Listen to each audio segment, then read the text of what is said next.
Advanced Micro Devices. Is this a stock you should buy right now? That's what we're going to try to answer here in this analysis video. I like to simplify things, and I'm going to discuss 6 metrics in this analysis: earnings growth, PE ratio, dividends, return on equity, free cash flow, and intrinsic value. They're then put on a 0 to 99 grade scale so it's easier to visualize the different numbers I'm going to throw at you in this video. The first 5 metrics mostly deal with how good of a business we have. No point investing if it's an undervalued piece of crap. That's why I save intrinsic value near the end. Earnings growth is by far the most important metric. A company that doesn't grow doesn't survive for long. Here's what the growth looks like and whether the company is in the process of expanding its business in the future. For PE ratio, most people look at it as a valuation metric. I don't base my intrinsic value on the PE ratio. The PE ratio to me is a measurement of hype. Too high and there's just too many eager eyes on the stock.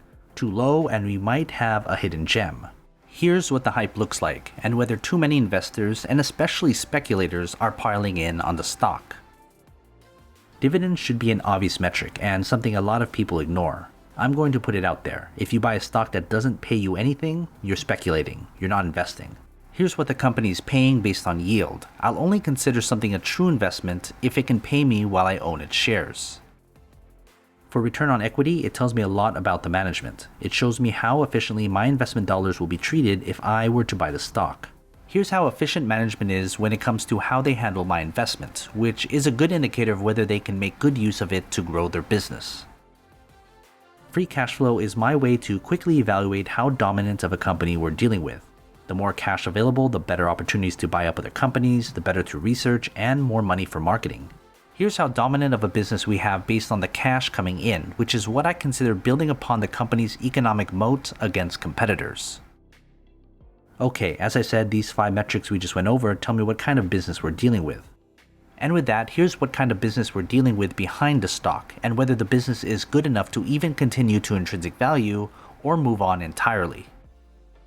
But before we get our intrinsic value, consider joining my Patreon and get access to every grade from every company I've analyzed. It's updated all the time.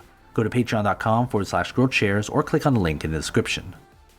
As I said, we know what kind of business we have, but let's see what the price tells us in terms of attractiveness. AMD is worth $95 per share. Right now, I'd consider this stock overvalued, around 9% more expensive than the stock price as of this video. And now that we've got all the numbers down, we put it all together and get our final grade. When we consider the business accounting for 85% and the intrinsic value accounting for 15%, together, here's the overall grade and my recommendation. But hey, after this video comes out, anything can happen in the next few days, weeks, months, even years. But long term is always longer than you expect. Keep this in mind. It took Warren Buffett 45 years to become a billionaire. Invest wisely, and as always, take care of your money.